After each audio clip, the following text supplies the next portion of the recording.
Bismillahirrahmanirrahim. Al-Fatihah ila hadratin nabiyina Mustafa Muhammadin sallallahu alaihi wasallam wa ila jami'i ikhwanihi minal anbiya wal mursalin jami'i markatil qurabin wa azwajih hadratil ummahatil mu'minin wa ahli baiti ajma'in wa ashabihi minal ansar wal muhajirin wa tabi'ina wa tabi'i tabi'ina lahum bi ihsanin ila yaumiddin. Sya'alillahi lana wa lahumul Fatihah. A'udzubillahi minasyaitonir rajim. Ya kana budaya kana astagfirullah syaratal mustaqim syaratal ladzina an'amta 'alaihim ghairil maghdubi 'alaihim waladdallin. Amin. Hadiah Fatihah kita kirimkan juga kepada seluruh guru-guru kita, guru pesantren kita, guru SD, guru SMP, guru SMA, guru di universitas kita semuanya yang tidak bisa kita sebutkan satu persatu.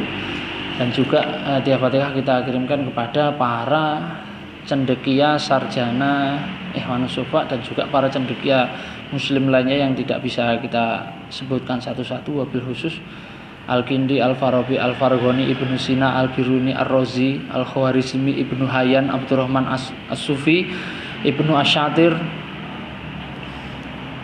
lahumul Fatihah. A'udzubillahi minasyaitonir rajim. Bismillahirrahmanirrahim. Iyyaka na'budu wa iyyaka nasta'in ihdinas siratal mustaqim siratal ladzina an'amta 'alaihim ghairil maghdubi 'alaihim waladdallin. Baiklah, selamat sore Balauki. Ini kosakata yang sudah jarang digunakan. Balauki. Balauki, saudara-saudara uki yang beriman dan berpikir dan beramal soleh, yang tidak kagetan dan tidak gumunan, yang bertekad untuk mencerdaskan dirinya. Ya, alhamdulillah kita bertemu kembali setelah kita vakum ini kegiatan ini sudah jalan lama loh sebetulnya. Kita sudah jalan 5 episode sebetulnya. Tapi saya yakin yang hadir ini semuanya ini tidak ada yang tahu kalau sudah jalan 5 episode. Kita sudah memulai kajian itu sejak 1 semester yang kemarin. Kemudian alhamdulillah hari ini kita bisa lanjutkan lagi. Ya, pada 5 pertemuan yang sebelumnya sudah saya berikan prolog, itu baru prolognya saja. Jadi saya kemarin di pertemuan yang kemarin, yang terakhir di hari Jumat yang saya offline kan, tidak saya online kan, itu sudah saya berikan 52 epistel atau 52 tema minor atau tema rinci yang akan kita pelajari dalam waktu-waktu ke depan. Nah, ya. Setelah gone pinggir dalan ya kaya ngene iki ditampa ae. Lah terah pengen kondusif ya alian gon. Alian gon ngendi ngono. Nah, dalam kajian kemarin kita membagi ya Rosail ini dalam 4 kajian. Nah, kita hari ini apa saja 4 itu? Yo mestine urung padha ngerti. Tapi kan sudah saya share. Wis nampa? Loh, belum. Mbok share nang ndi? Terus ya, ada 4 bahasan ya. Jadi Rosail Ikhwanus Shofaq ini mungkin pertemuan dadak ngenalnya terus iki.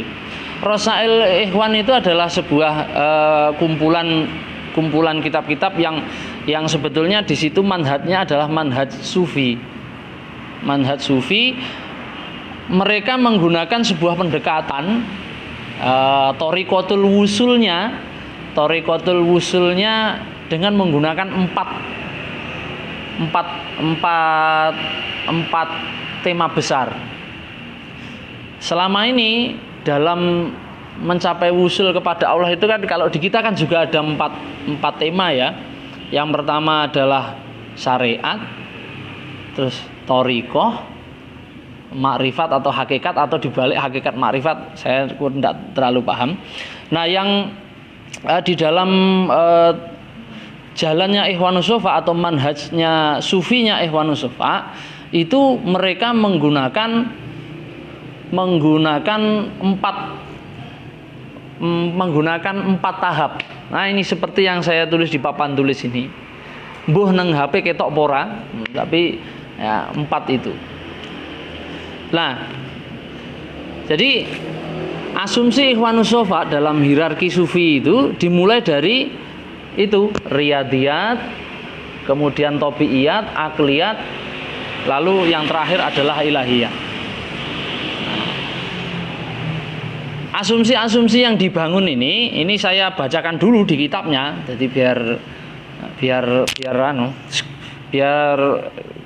biar tahu kalau ini itu bukan ngarang-ngarang, ini ada naskahnya, ada teksnya.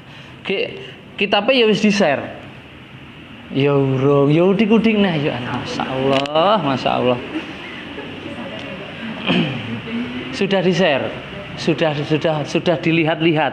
Lek diwaca aku yakin urung diwaca, mesti urung diwaca. Tapi lek dilihat mestinya sudah. Iya ta? Oke.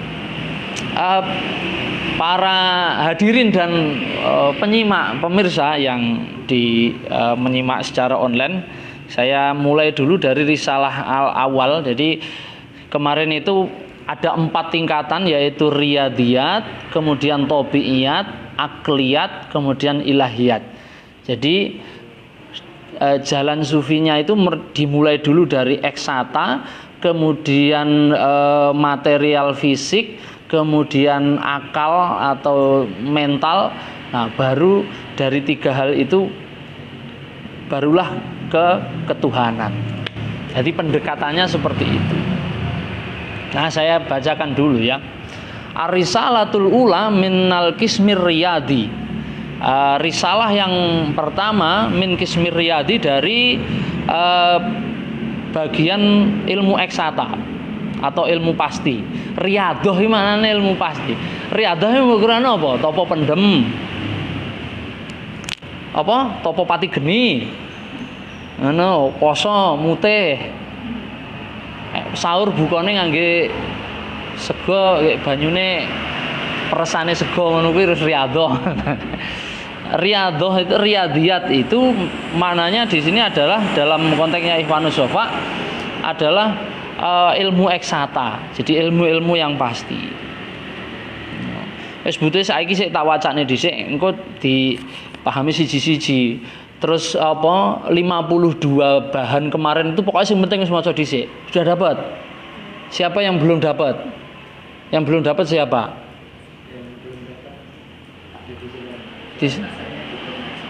Nah, ya kan saya kan bilang kemarin di-share semua, lek perlu ke grup pengurus, lek perlu ke grup anggota. Jadi semuanya ada. Ada yang komen tak? Ya nanti aja, yang komen nanti aja. Bismillahirrahmanirrahim. I'lam ayyuhal akhu al-barur rahim. Aku wis wegah aku nyeritakne apa jenenge iki. Wis di 5 episode saya sebelumnya iso digali dhewe nang Facebook ono. Itu sudah saya ceritakan banyak. Ikhwanus Shafa itu siapa, kemunculannya di mana, asal usulnya bagaimana, ilmu bidang yang ditekuni apa, itu sudah saya jelaskan. Pengantarnya 52 makalah itu apa saja itu sudah saya jelaskan. Jadi ora tak terang neneh saiki. Sekarang saya langsung masuk ke kitabnya. I'lam ayyuhal akhu al-barur rahimu bi annahu lamma kana mim madhhabi ikhwaninal kiram ayadahumullah an-nadhru fi jami'i ulumil maujudat allati fil alam.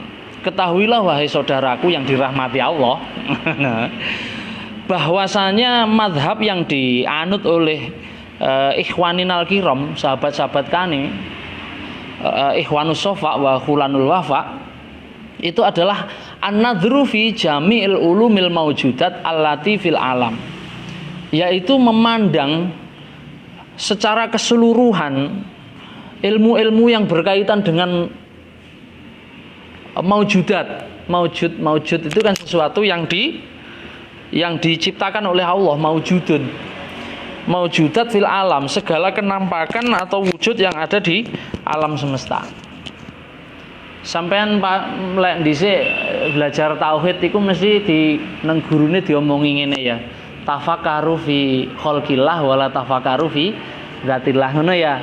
Nah, Jadi jangan memikirkan zatnya Allah, tapi berpikirlah akan ciptaannya Allah. Saiki aku takon, berpikir tentang makhluk Allah ki wis ditata burung? Cara nang pesantren mungkin dhisik piye, terus cara nang madrasah diniyahmu ki tata carane tafakkaru fi khalqillah ki wis enek carane burung? Enek bukune ora? Kitab yang membahas tentang tafakkaru fi khalqillah ki enek ora? Gak enek ya. Sopo sing tafakkaru fi khalqillah? Sing tafakkaru fi khalqillah ki malah wong-wong sing neliti fisika, neliti kimia, neliti biologi, anatomi, geofisika, meteorologi. Ngono kae malahan sing tafakkaru fi khalqillah ke. Angkasawan yang mempelajari astronomi, justru mereka itu. Lah, saya itu ingin kita itu ada mengetahui ya enek dalane ngono lho Cah. Makanya saya membawakan kitab ini kepada kalian semua. Ini sebagai jalan kita itu minimal untuk tafakkaru fi khalqillah. Kepiye sampean arep ngerti Gusti Allah lewat zate? Apa teko zate awake dhewe iki? Dingge maknane Gusti, dingge teko sampai teng Gusti Allah. Ndak bisa. Tafakkarunya harus fi khalqillah. Tidak langsung nang zate Allah, ora cukup. Tidak cukup ilmu kita. Nah, mereka berasumsi dengan mengetahui maujudat, itu secara menyeluruh melalui pendekatan filosofis. Jadi nang kene pandangan secara menyeluruh itu hakikat, ontologi, epistemologi atau form, bentuk, terus aksiologis, nilai, function, konten, form, function. Nah, dengan melihat maujudat yang ada di alam, maujudat fil alam, segala sesuatu yang ada di alam itu dengan menyeluruh, itu orang itu lalu akan menemukan cara kerja Tuhan. Oh, Gusti Allah ki ngene iki to carane ngatur alam donya sak isine iki. Oh, bumi matahari ki lumatune ngene iki to. Gusti Allah ki carane lenggae ngene. Lah, dari situlah kita kemudian mengenal Allah. Mengenal Allah melalui ciptaannya. Ngono ja, mengenal Allah melalui ciptaan. Lah lek wis kenal karo Gusti Allah, kenal kuwi basa Arab e ma'rifat. Dadi ma'rifati kenal lho, ora kok ma'rifati sing duwe iso ngingetne sesuatu yang rahasia. Nek wong adus ketukan tembok iso didelok. Ma'rifat capopo. Tidak. Jadi itu an-nadhru fi jami' ulumil maujudat allati fil alam minal jauhar wal a'rad wal basaid, dari minal jauhar, dari yang tampak, dari apa? Substansi, wal a'rad dan kenampakan, wal basaid dan keluasannya, wal mujarrad dan individunya, wal mufradat tegese ya satuan-satuannya, wal murakabat dan susunan-susunannya. Wal bahsu an mabadi'iha an kamiyati ajnasiha wa anwa'iha wa khawasiha.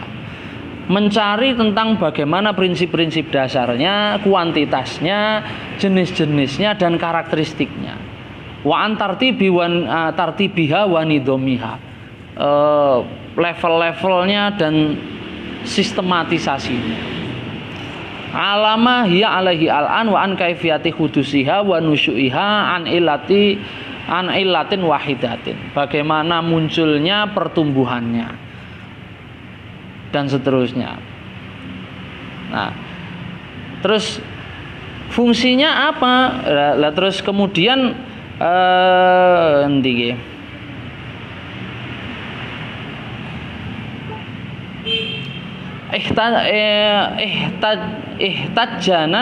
ihtajajna ngono kudune anuqaddimu hadar risalah qabla rasailina kulliha wa nadhkuru fiha turufan min ilmil adat wa khawasihi allati tusamma aritmatikia syibhul madkhal wal muqaddamat. Nah, untuk menggapai ya, menggapai pengetahuan terhadap seluruh makhluk, seluruh maujudat fil alam, seluruh hal-hal yang ada di alam semesta ini. Untuk mencapai ke situ, maka gerbang pertamanya adalah melalui aritmatika atau bilangan. Kencah atau bilangan. Kenapa bilangan? Karena semesta itu memiliki keteraturan. Semesta itu alam semesta itu pasti memiliki keteraturan. Keteraturan matematis. Alam semesta ini memiliki keteraturan matematis. Iya loh, coba. Ada keteraturan matematis. Coba lihat pergerakan matahari ini setiap tahun itu. Pasti ada perhitung-hitungannya. Nah, karena hal seperti itulah wajar kalau kemudian pengetahuan terhadap segala maujudat yang ada di alam semesta ini dimulai dahulu dari matematika pada aritmatika bilangan.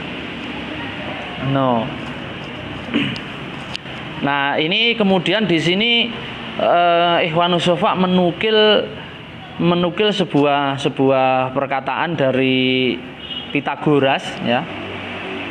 Tapi ini tidak saya sampaikan secara detail.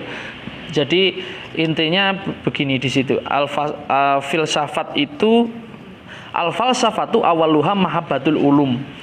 Orang itu akan bisa filsafat apabila dimulai dengan mencintai ilmu pengetahuan. Jadi kudu cinta ilmu dulu. Ora cinta ilmu piye karepon iso mendapatkan nilai filosofis, ya.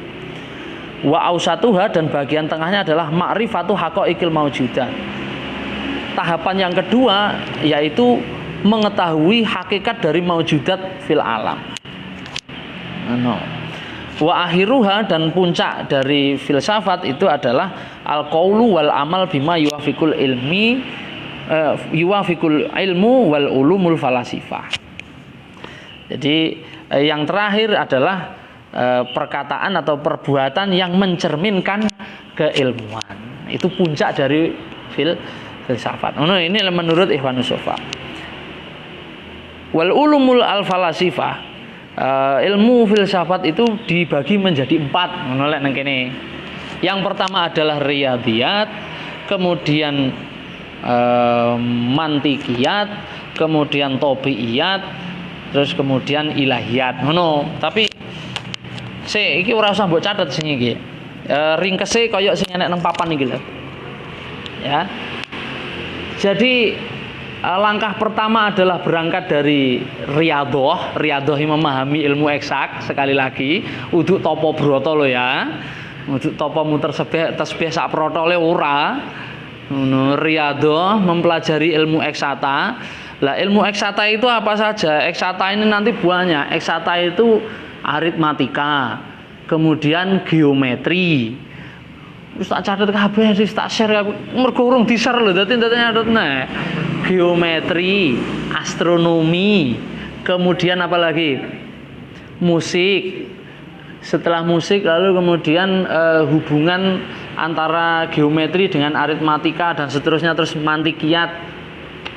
Nah, pemahaman eksata yang sudah mapan ini digunakan untuk membaca alam semesta fisik, di mana di dalam semesta fisik itu ada keteraturannya. Jadi lek riyadhoe engko wis mapan, wis nata, engko ngancik nang pembahasan selanjutnya yaitu tabiiyat atau semesta, membahas tentang kenampakan semesta alam. Anatomi, meteorologi, dampak-dampak dari pergerakan benda langit. Ngono kuwi. Terus, nah itu nanti tidak akan bisa dipelajari tanpa dasar riyadhah yang kuat. Untuk mempelajari tabiiyat atau ilmu alam itu tidak akan mungkin bisa dilakukan tanpa dasar pengetahuan dari riyadhah atau riyadhiyat. Nah, kalau Tabiiyat atau kenampakan alam fisik semesta itu sudah bisa dipelajari, sudah bisa dipahami. Nah, wilayah selanjutnya ya dengan dua dasar tersebut digunakan untuk mengkaji mental atau akal, al-hasah wal mahsus, al-aqlu wal ma'kul, al-aqil wal ma'kul dan seterusnya. Jiwa, perasaan, emosi. Nah, itu dipelajari pada bagian ketiga. Bagaimana sebuah pikiran itu bisa melakukan sesuatu ya, bisa memberikan energi. Ya, bagaimana orang jatuh cinta kok bisa kuat ya berlari sehari semalam tanpa makan dan minum. Nah, ngono-ngono ki lho maksudnya. Kurang luwih ngono kuwi. Bagaimana dampak jiwa ini terhadap fisik. Jadi ternyata sesuatu yang tidak jismiyah, itu mampu membawa pengaruh bagi sesuatu yang jismiyah. Neng lek pengen paham kuwi kudu sing jismiyah kudu wis rampung dhisik. Jadi tahapannya begitu. Riyadhah, dari riyadhiyat eksata masuk ke ilmu fisika, ilmu yang bersifat fisik. Fisika itu ora kok fisika kaya bukan fisika yang terbatas kaya awake dhewe nang sekolahan dhisik ndak. Maksudnya fisika itu semua benda yang bersifat fisik. Kalau semua fisik sudah dipelajari, sudah mendapatkan ontologi, epistemologi, aksiologinya, CFF-nya, konten, form, function sudah dapat, barulah beralih ke akliyah. Ke akliyah, yang ke bagian akliyah. Lah kok lek akliyah wis sudah mendapatkan tiga hal itu, ontologi, epistemologi, aksiologinya sudah dapat, barulah kombinasi dari riyadhah, riyadhiyat, kemudian tabiiyat ilmu fisik, kemudian akliyat ilmu psikologi ya, mental. Itu kalau sudah dapat tiga itu barulah nanti bab terakhir di level yang terakhir itu membahas tentang ketuhanan.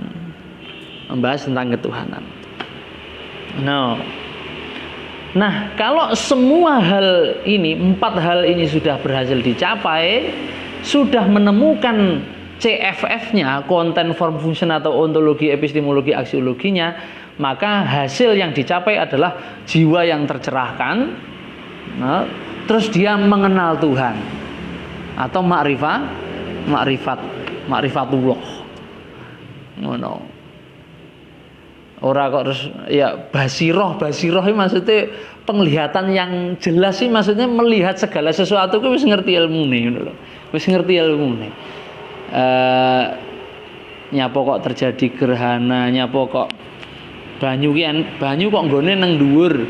Banyu nggone iso nang dhuwur gunung mancur sangka. Nah, lek wis makrifat kan ngerti sebab apa. Mergo wis sinau kuwi kaya riyadhah, tabiiyah, akliyah wis sinau. Gitu loh ya. Maka itu sudah makrifat.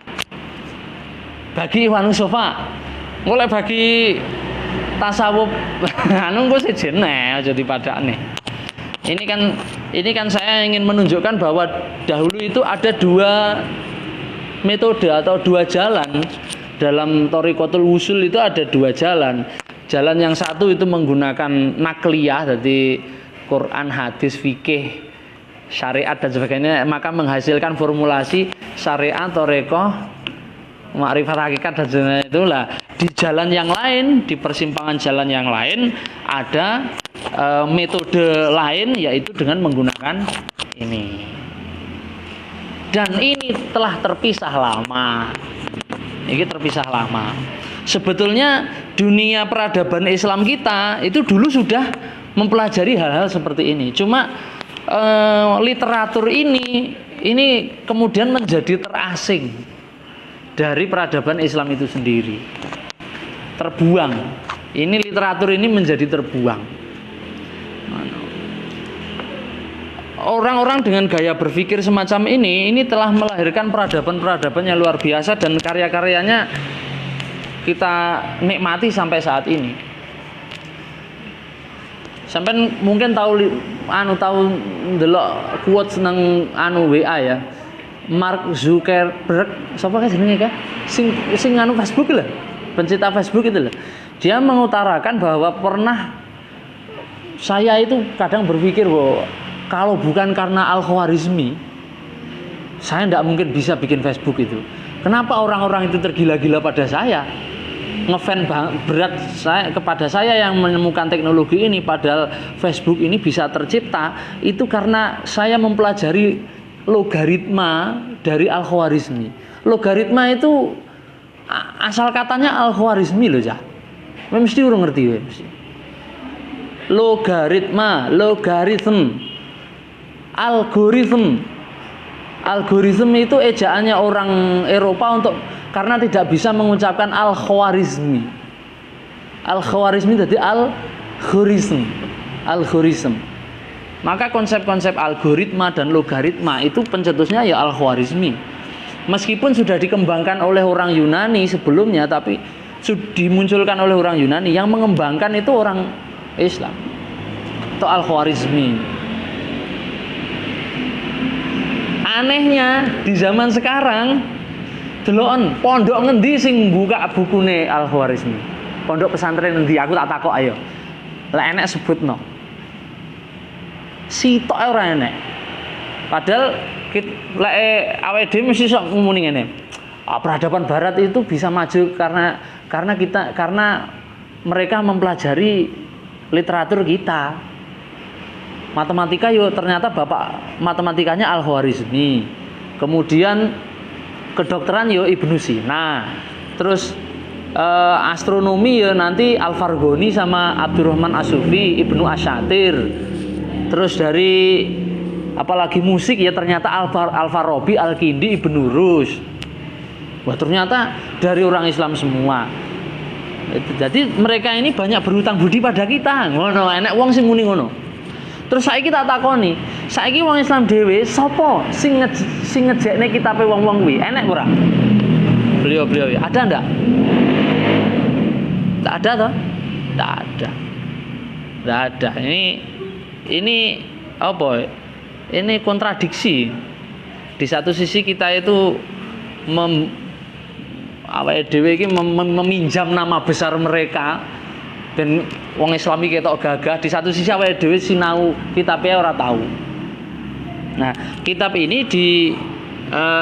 ini merupakan ya kumpulan ya buletin, kumpulan buletinnya para komunitas cendekia yang ada pada saat itu. Makanya kengko tema pembahasannya wakeh reno-reno. Terus oke, kita sudah selesai soal pengantarnya ya. Sudah bisa dipahami ya? Halo? Sudah bisa dipahami ya? Nah, sekarang kita lanjut ke aritmatika. Kita langsung masuk ke aritmatika. Asumsi dasar untuk menjelaskan aritmatika yang pertama adalah di sini disebutkan dimulai dari ucapan seperti ini. Al-alfadhu tadullu alal ma'ani. Lafat-lafat itu menunjukkan pada maknanya. Nah, seperti itu. Wal ma'ani hiya al-musammayat. Makna-makna itu adalah sesuatu yang dinama-namai. Contohnya ya, kertas. Lafat kertas itu menunjukkan pada benda ini. Kertas menunjukkan pada benda ini. Di otak saya ada sebuah pemaknaan bahwa barang sing bentuke kaya ngene iki lek dilafatne jenenge kertas.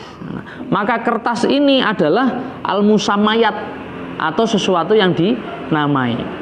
Wal alfat hiya al asma. Lah lafat saya mengucapkan kertas, suara kata kertas itu adalah asma, nama.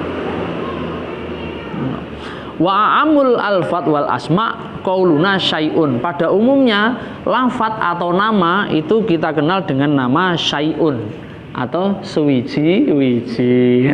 Lanang pondok ana kuwi. Sewiji-wiji.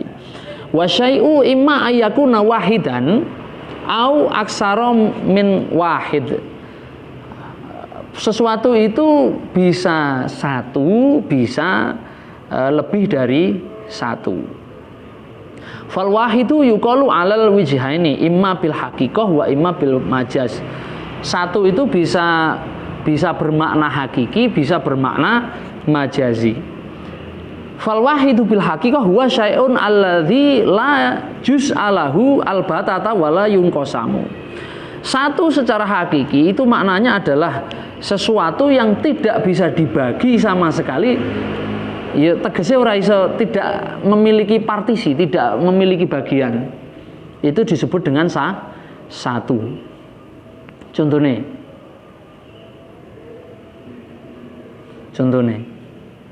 sing wis ra kena didum neh. Apa? Rasa cintaku. Tapi yo ora iso, tetap ya didum-dum ya. Cinta untuk anak, cinta untuk istri, cinta untuk orang tua. Ya akhirnya terbagi-bagi juga. Nah, di antara semua hal yang terbagi-bagi itu ada satu hal, pasti ada sesuatu yang itu wahid, la juz'alahu wala yunqasamu, yang tidak bisa dipecah-pecah dan tidak bisa dibagi-bagi. Maka yang seperti itu disebut dengan al-wahid bil haqiqah. Terus kemudian ada juga wa kullu syai'in malam fa huwa wahid min tilka ja'al bi alaihim wa in syi'ta qul tal wahid ma laysa fi ghairihi bima huwa wahid. Wa amal wahid bil majaz, adapun satu secara majazi itu adalah kullu jumlatin, setiap kumpulan, yuqalu laha wahidun, yang diucapkan dengan sebutan satu. Contohnya misalnya lek cah banser ngono kae ditakoni, "Berapa kita?" Ngono jawab satu. Padahal ya wong akeh, wong sak RT ngono lho ya. Tapi dihitungnya tetap satu. Akhirnya ya maksudnya adalah banser ini satu. Utawa uki ditakoni, "Berapa kita?" "Bersatu Pak." Piye lagune kae? "Bersatu padu dalam barisan uki nuhana." Misale ngono kuwi. Jadi satu. Wonge yo akeh. Divisine yo reno akeh, tapi maksudnya satu uki. Ngono. Contohnya lek nang kene nyontokne asyratun wahidatun, mi'atun wahidatun, 100 yang satu, 1000 yang satu. Mumet lek membahas ini iki. Nah, jadi begitu. Angka satu itu bisa dibagi menjadi dua, majazi atau hakiki. Satu hakiki itu maksudnya ya satu, betul-betul satu. Kalau satu majazi itu kumpulan yang dianggap sebagai satu kesatuan. Negara Kesatuan Republik Indonesia, satu nusa, satu bangsa, satu bahasa. Nah, itu maksudnya begitu, satu. No. Nah, wa amal kasratu anana pun utawi kang den arani akeh fahya jumlatun li ahadin. Yang disebut dengan banyak itu adalah kumpulan dari satuan-satuan. Wa awalul kasroti al isnani. Jadi bilangan itu menurut Ikhwan Sufa itu bilangan itu dimulai dari dua, bukan dari satu. Dimulai dari dua. Kenapa? Diarani berbilang iki lek luwih saka siji. Sesuatu itu kalau satu itu tidak disebut sebagai berbilang. Kalau sudah dua kok malah enak mikir ngono ya. Kalau sudah dua itu baru dinamakan berbilang. Makanya bilangan pertama bagi Ikhwanus Sufa itu dua. No. Pak kok ngono Pak? Wis to manut to sik. Engko enek alure. Ya. No. Jadi kasroh atau berbilang itu dimulai dulu dari dua. Dimulai dari dua. No. Dua, terus nanti lah ditambah satu jadi 3, jadi 4, jadi 5, jadi 6, jadi 7 dan seterusnya. Nah, terus ditinjau dari keutuhan dari bilangan, maka bilangan itu dibagi menjadi dua. Dilihat dari keutuhan bilangannya. Yang pertama adalah bilangan itu bulat. Bilangan bulat. 2, 3, 4, 5, 6, 7 dan seterusnya. Nah, itu disebut dengan bilangan bulat. Wal adadu nau'ani shahihun wa kusurun. Kalau di sini al-adad bilangan itu nau'ani dibagi menjadi dua, shahihun bilangan bulat, wa kusurun dan bilangan pecahan. Jadi kayak yang ini kayak yang ini bisa dibahas nang buku kitab kayak bahasa Arab.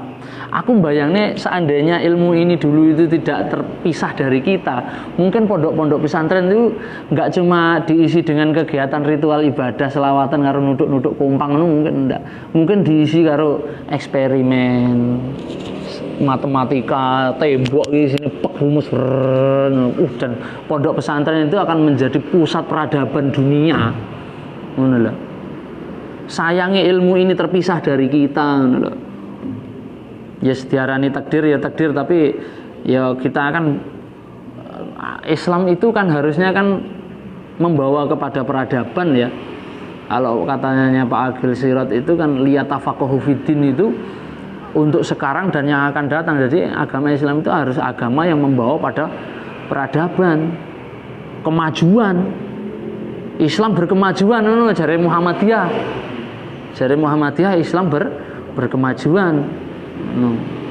Nek jarene NU Islam rahmatan lil alamin. Aku jujur rada seneng karo Muhammadiyah lek iki bahasane iki. Islam yang berkemajuan. Nah, Islam kudu maju. Ngono. Enak problem dalam persoalan kesehatan. Yang pertama kali menemukan vaksin. Lah iso ya wong Islam ngumpamane ngono kuwi. Tapi kan ora. Awake dhewe iki saya pinter fikih, saya pinter hadis iki isine mung digaya-yala-yalan, digebasul masail ora entek-entek. Banyu wudu ki lek anu sangka rai ki lek ceblok nang tangan dienggo anu sah apa ora salate. Ya sembet ngono ae isine kajiane. Bukan maksud saya itu mendiskreditkan fikih ya, bukan. Tetapi artinya itu kita itu harus mencoba untuk membuka diri ya, membuka wilayah yang lebih luas untuk agar kita ini menjadi umat yang berperadaban. Umatnya Muhammad itu, umatnya Nabi Muhammad itu menjadi umat yang berperadaban maju. Orang kok sampai tuwek sampai mati mengurusi hukum Islam ae. Apa rumangsamu Al-Qur'an ki isine menghukum tok. Ngono.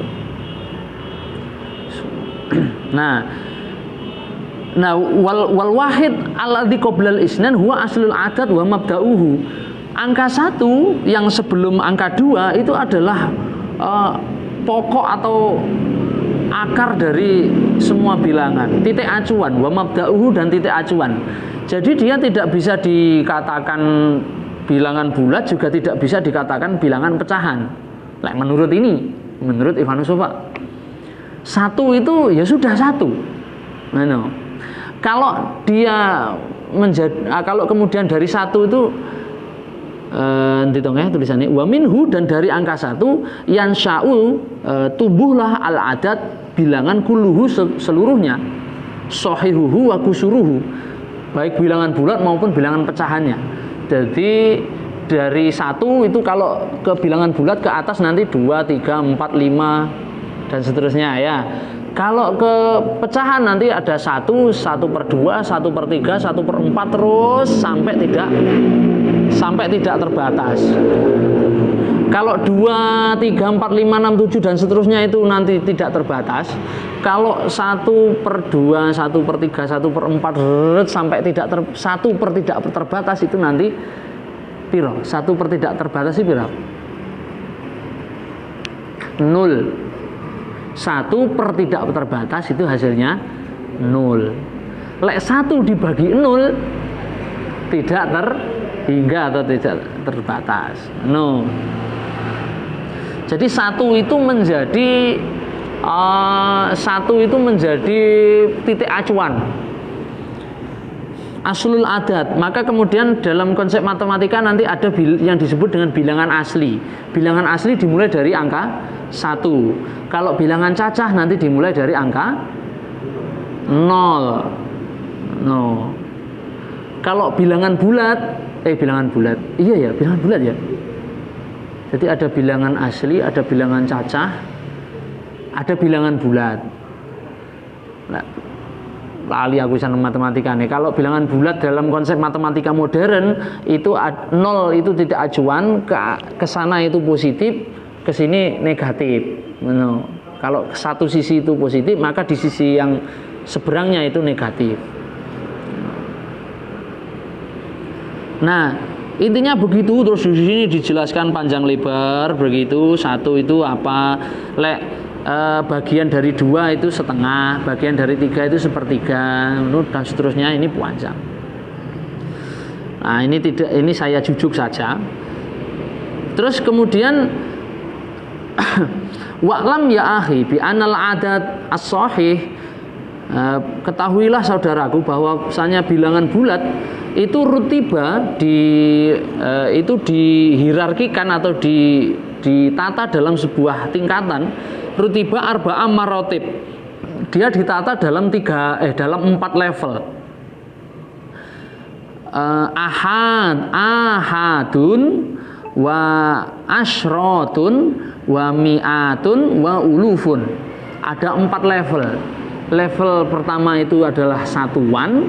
Ini pelajaran kelas loro SD. Satuan, kemudian puluhan, yang kedua adalah yang ketiga adalah ratusan, yang keempat adalah ribuan. Nah, hanya 4 ini dalam bahasa Arab. Nanti kalau sudah di atasnya itu ya asyratu uluf. Nanti misalnya 100.000 ya mi'atu uluf, mi'atu alfin. Nanti misalnya 1 juta ya uluf atau alfu alfin, alfu alfin dan sebagainya. Nah, di dalam tingkatan-tingkatan itu setiap bilangan itu memiliki lambangnya di dalam huruf. Tahu krungu istilah abajadun? Ya, abajadun ya. Itu sebetulnya mensimbolisasi angka dalam huruf-huruf tertentu. Nah, wingi wis tak share. Wis tak share ya. Wis delok ya. Urung, HP-ne mati. Heeh. 1 itu dengan angka dengan huruf alif, 2 itu dengan huruf ba, 3 itu dengan huruf jim, 4 dengan huruf dal dan seterusnya. Jadi di sini di lambang bilangan itu dibuat per desimal atau per sepuluhan. Jadi 1 sampai 10 ada lambangnya, kemudian 20 sampai 90, terus 100, 200, 300, 400, 500, 600, 700, 900, kemudian 1000, 1000, 2000, 3000 sampai 9000, 10.000, 20.000 sampai 90.000, 100.000 sampai 900.000. Nah, lek wis teko kono kuwi nanti lambangnya itu wis gabungan dari huruf-huruf itu tadi. Marai blabake ora sedeng arep tangge nulis. Piye ya penake ya.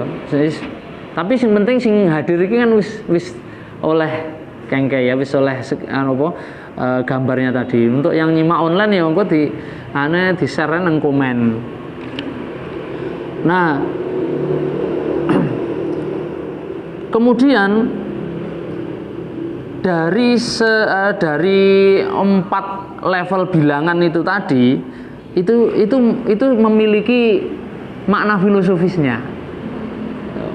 Jadi satuan, puluhan, ratusan, ribuan itu masing-masing nanti memiliki karakteristik tertentu dan dia memiliki makna filosofis tersendiri.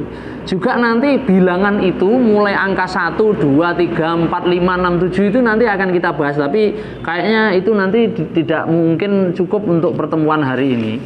Mestinya nanti dilanjutkan ke pertemuan yang berikutnya. Tapi saya di sini akan menyampaikan dulu tentang makna dari satuan, puluhan, ratusan dan ribuan ini.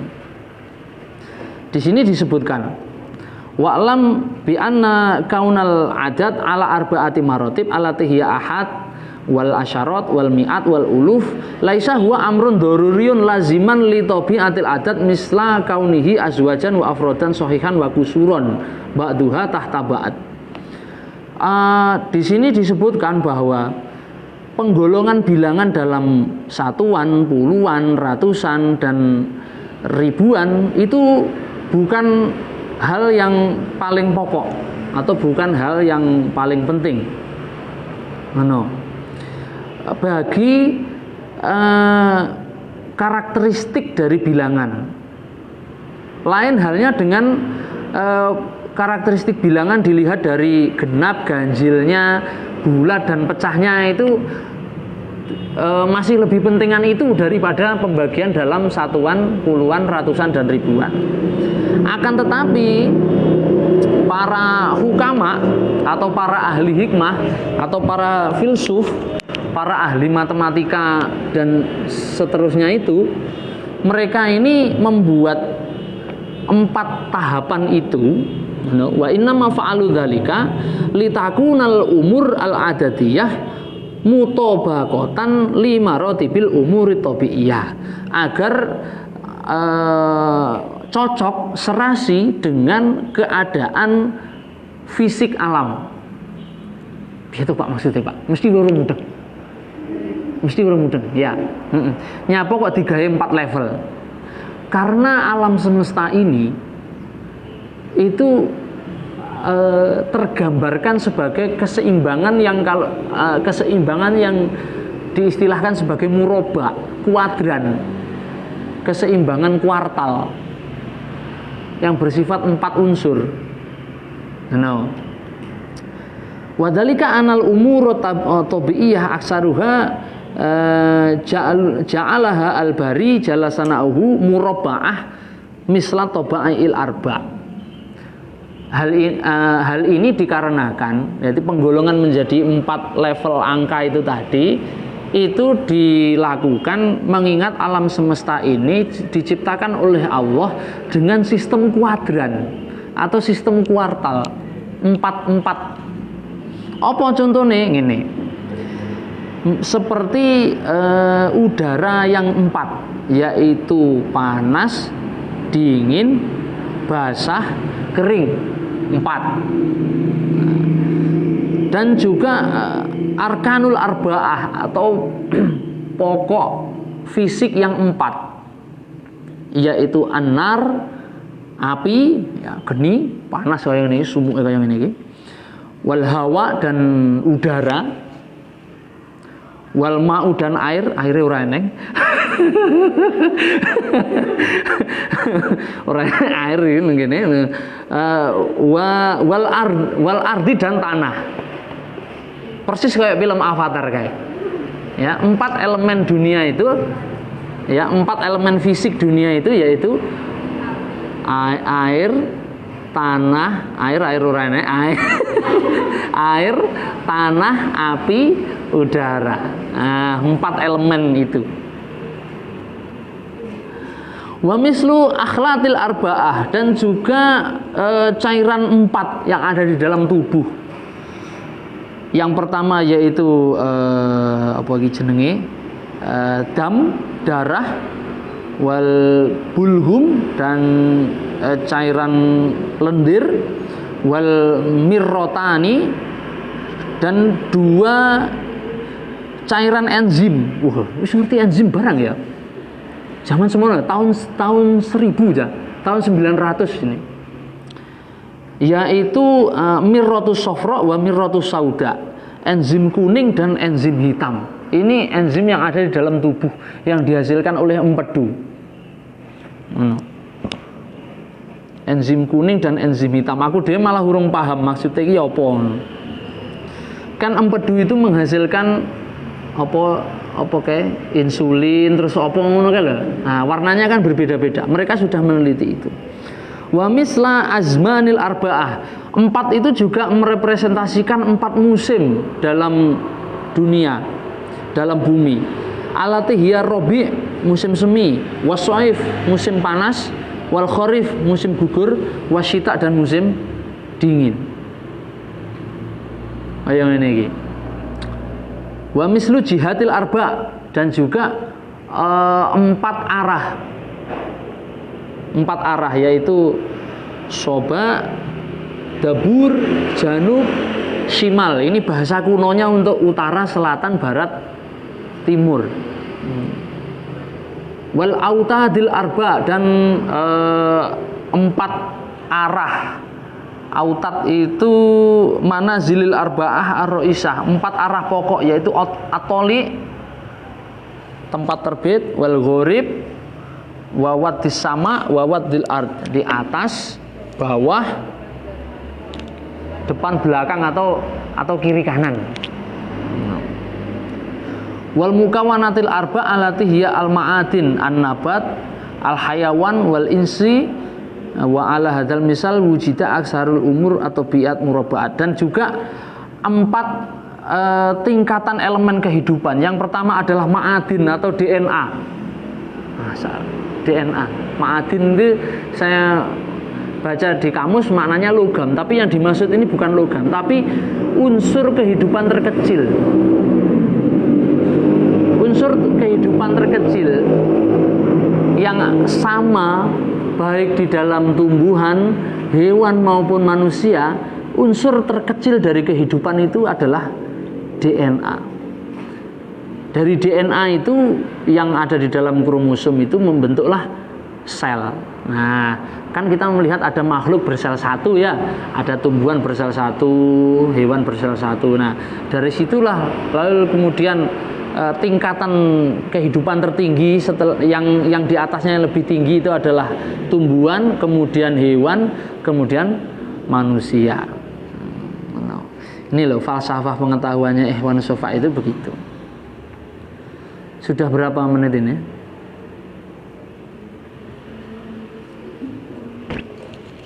Ustaz, jam berapa sekarang? 4? Oh, sore. Kemudian wa'lam bi anna hadhil umur at-tabi'iyah innama sarat aksaruha murabba'ah bi inayatil bari.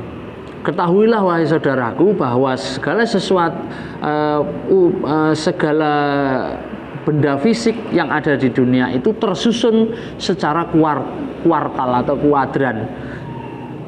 Tersusun 4-4. Nah, begitu juga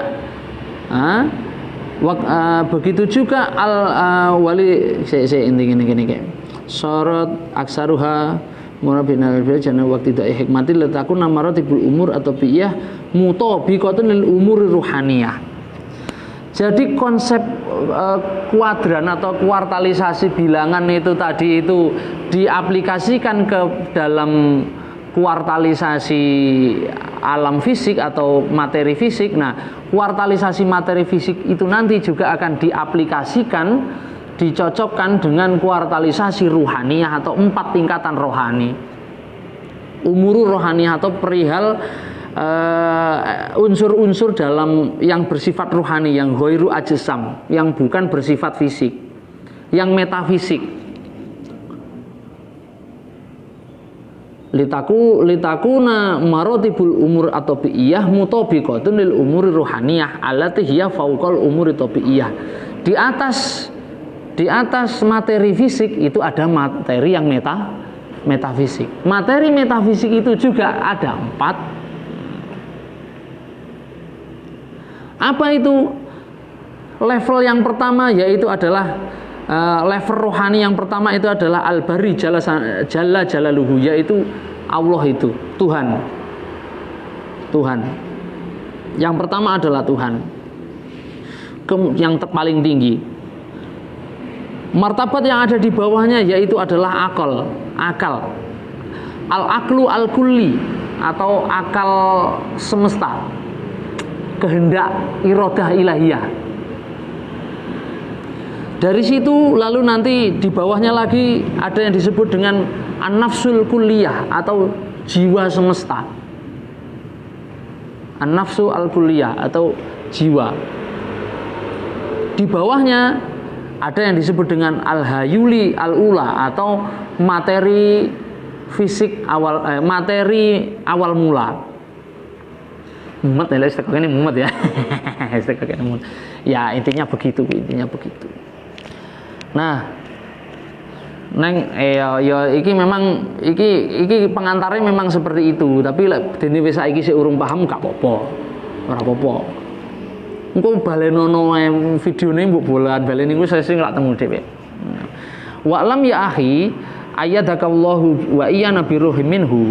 Ketahuilah saudaraku, menurut ayyadakallahu wa iyana biruhim minhu itu doa. Mudah-mudahan Allah mengukuhkanmu dengan ruh darinya. Bi anna nisbatal bari minal maujudat kanisbatil wahid minal adat. Hubungan Allah dengan maujudat atau dengan ciptaannya itu seperti kedudukan angka 1 terhadap seluruh bilangan. Tak baleni neh. Kedudukan Allah terhadap maujudat atau ciptaannya itu mirip seperti angka 1 terhadap seluruh bilangan-bilangan itu. No.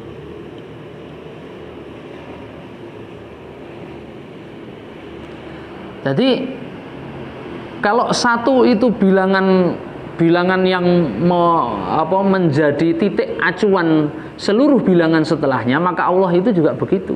Allahus Samad yang menjadi titik pangkal dari segala sesuatu. Wa ilaihi turja'ul umur. Nah, ini jadi belajaran tasawuf lewat matematika loh. Nah, misalnya ini kan rada paham.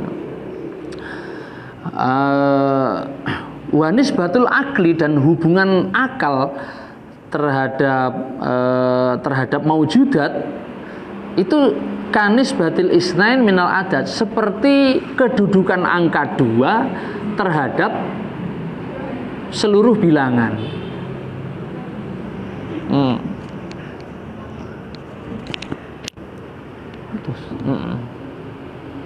Ya. Nah, terus kemudian wanisbatun nafsi, kedudukan dari jiwa minal maujudati terhadap kenampakan atau segala yang maujud di alam semesta itu seperti angka 3 terhadap seluruh bilangan. Wanisbatul hayuli, dan kedudukan materi fisik mula, wanisbatul hayulil ula, materi fisik yang awal mula itu kanisbatil arba'ah, seperti posisi angka 4 terhadap seluruh bilangan lainnya. Jadi angka 1 itu mewakili Tuhan, angka 2 itu mewakili akal, angka 3 itu mewakili jiwa, angka 4 itu mewakili materi fisik mula atau al-hayuliyah, materi ciptaan yang mula.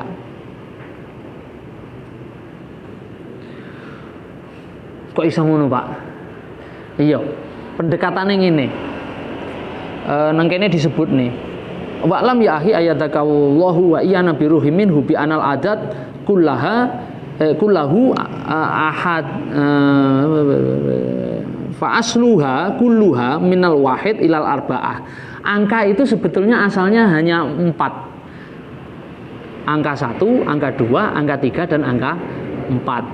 Dari 1, 2, 3, 4 itulah terbentuk angka-angka yang lain. Ini saya tak praktek nih. Ya. Iya ya. Suaranya engko keputus misalnya. Ini. Ora teko. Anak sing komen suarane piye? Suarane apik ora? Ya wis ora nek komen beneran. Gini. 1 2 3 4.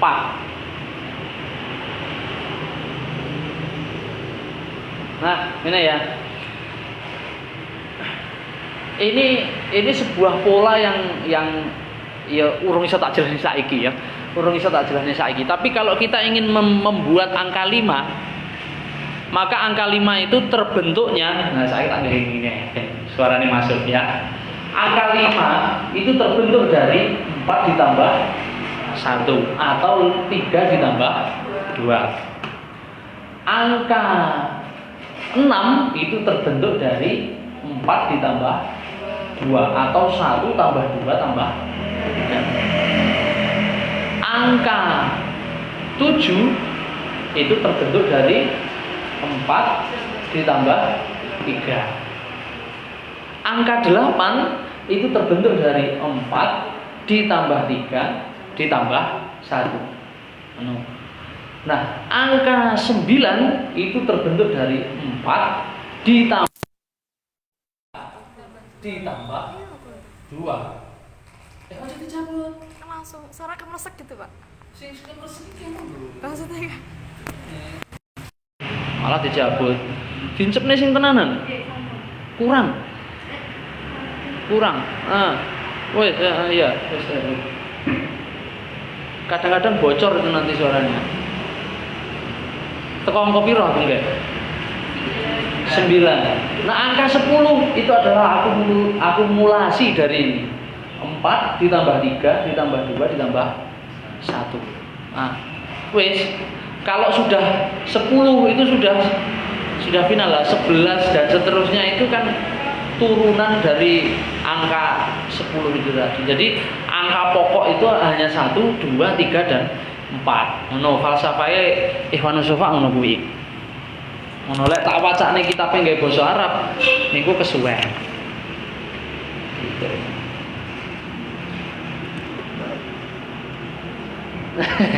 Ganjine teko ya. Ini unsur air. Ini tanah. Ngono. Ya.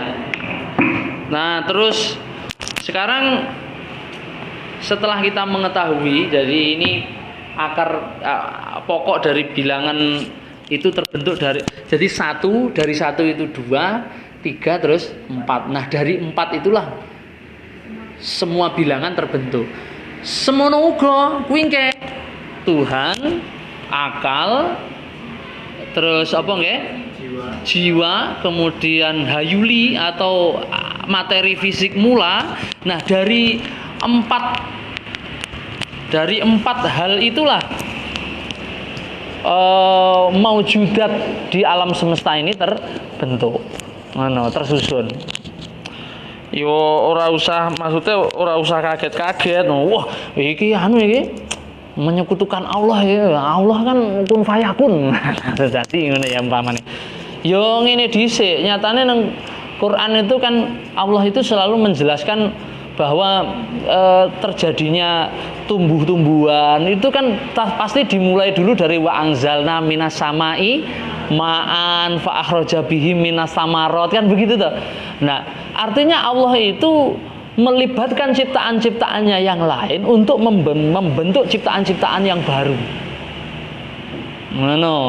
Bukan berarti Allah itu tidak kuasa untuk menciptakan sesuatu itu bleng ngono ki, tidak, tetapi Allah memang menghendaki seperti itu, bahwa ciptaan-ciptaannya itu ada yang diciptakan kun fayakun langsung nek ana sing diciptakne iku dari dari keterlibatan unsur-unsur yang lain. Bagi Ikhwanus Shafaa, Allah itu menciptakan akal, jiwa, kemudian hayuli itu dari 3 unsur itu dengan irodahnya Allah dibentuklah seluruh manusia, makhluk atau maujudat. Kemudian ini kurang ini.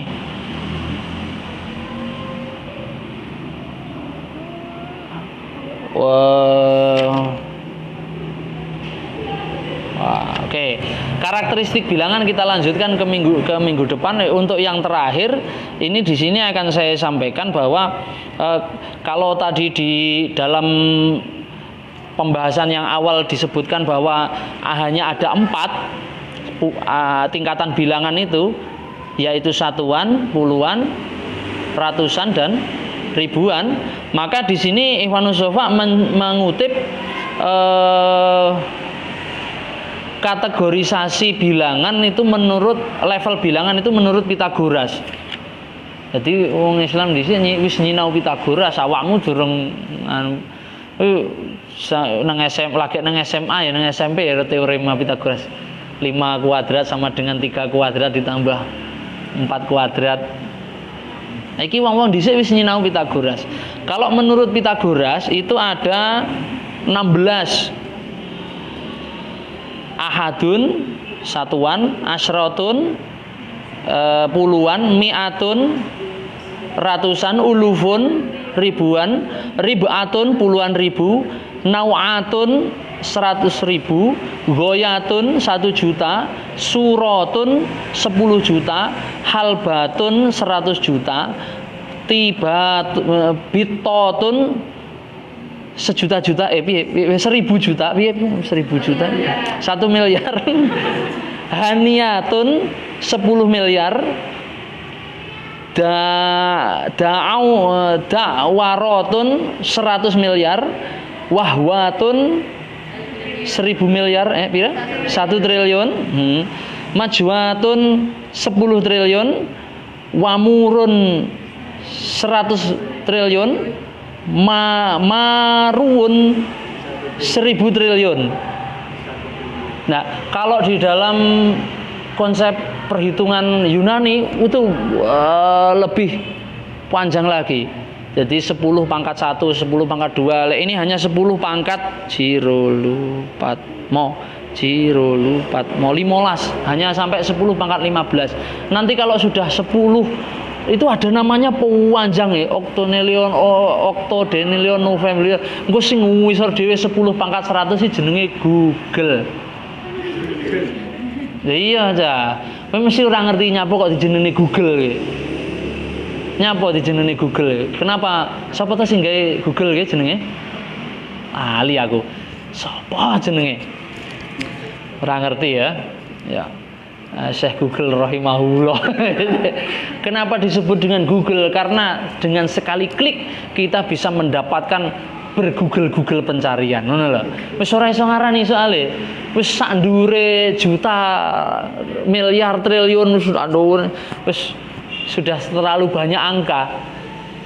Ngono. 10 pangkat 100 kuwi jenenge Google atau Google, siarane Google. Bill Gates, lali aku. Bill Gates. Ya, Bill Gates Microsoft ya, lali aku. Lek sing Google ki apa ya? Ya sembuh lah pokoknya rahimahullah. Nah, ya. Nah, saya kira itu yang bisa saya sampaikan untuk kesempatan hari ini, bahwa di pertemuan kali ini saya sampaikan seperti itu. Nanti di pertemuan yang akan datang saya akan sampaikan tentang karakteristik masing-masing bilangan, mulai dari angka 1, 2, 3 sampai nanti angka 10. Sebetulnya di Rosail ini mau menjelaskan sampai angka banyak begitu, tapi keterbatasan mereka membahas ini terlalu panjang, akhirnya hanya sampai angka 11 kalau tidak salah, 11 atau 13 begitu. Nah, angka 1 ini nanti yang akan menarik. Angka 1 ini menarik. Angka 1 ini menyimbolkan Tuhan. Jadi 1 itu sebagai simbol Tuhan. Qul huwallahu ahad. Katakan Allah itu satu. Jadi lek aku nang kene ngomongne satu itu mewakili Tuhan, ora usah nesu. Ngono lho. Wes jarane wah ini taklim sesat ini. Ora usah disesatkan. Satu itu nanti akan dijelaskan secara matematis. Jadi satu itu bilangan yang tidak bisa dibagi, pembagiannya nanti pembagiannya seperti ini. Satu itu sifatnya begini-begini, banyak. Nah, waktunya tidak cukup, kita lanjutkan ke pertemuan yang akan datang. Mari kita tutup bersama-sama. Al-Fatihah. Bismillahirrahmanirrahim.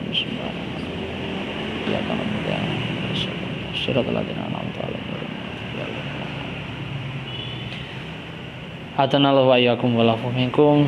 Wassalamualaikum warahmatullahi wabarakatuh. Waalaikumsalam warahmatullahi wabarakatuh. Matikan.